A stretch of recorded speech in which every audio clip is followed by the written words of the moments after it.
কাজের মধ্যে দিয়ে জোন বাই পার্ক থেকে বেরিয়ে এখন আমরা চলে এসেছি একটা জায়গায় খাওয়া দাওয়া করতে। নিয়েছি veg fried rice, mixed fried rice, dragon chicken, hot garlic chicken. দেখো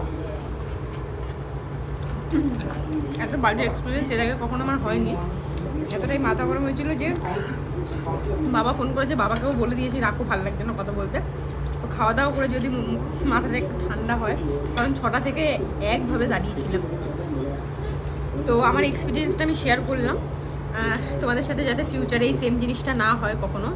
আর যদি আমার সাথে মানে আমার কাছে লোকটার ফটো থাকতো, আমি ফটোটাও অ্যাড করে দিতাম হয়তো।